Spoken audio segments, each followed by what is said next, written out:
Hello, I'm Lisa Marie Falbo here with Alzheimer's New Jersey. And I'm here with a group of special caregivers who are here to talk about how this hideous disease has impacted their lives and how Alzheimer's New Jersey has helped in their caregiver journey.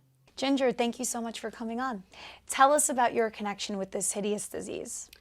My mom developed early Alzheimer's disease symptoms. She had severe cognitive impairment, a lot of anger, a lot of frustration, non-cooperation, and even though I was retired and a 24/7 caregiver, I was quickly overwhelmed by needing to care for her. About 10 years ago, my wife has young Alzheimer onset or early onset Alzheimer's. She was about 58 when we first started to have mild, very mild symptoms.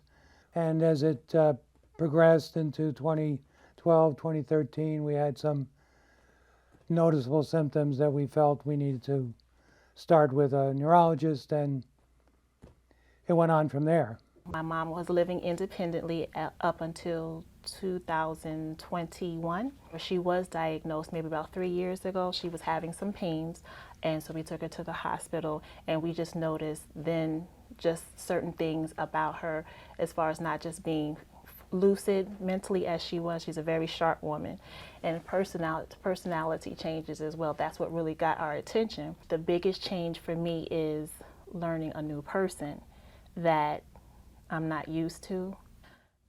It hurts. It does, because she's not the same person.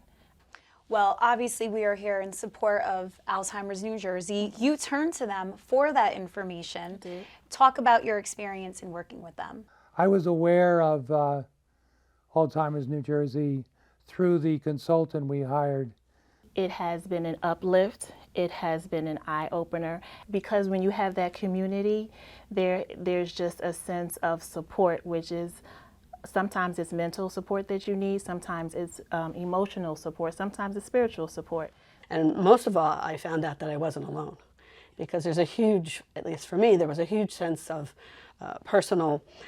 a feeling of personal failure that I couldn't care for my mom alone, that I wasn't strong enough, or I wasn't patient enough, or I couldn't manage all her cognitive impairments. But I found out that that was far from the case. So for somebody that is new to the group, what word of advice would you give to someone who's thrust into the caregiver role? I would say to not resist joining a village of supporters. The sooner you get support, the sooner you ask questions, the sooner you surround yourself with as much information, advice, love, care, sympathy, empathy, the better off you are. Seek information. Do not hold things in, because by speaking, it helps free yourself. Sadly, my mom passed away in April of 2021, but I continue to work with the group and support the group and believe in the group, because they do excellent work and they did make a difference. So for people watching, why should they support Alzheimer's New Jersey? For me,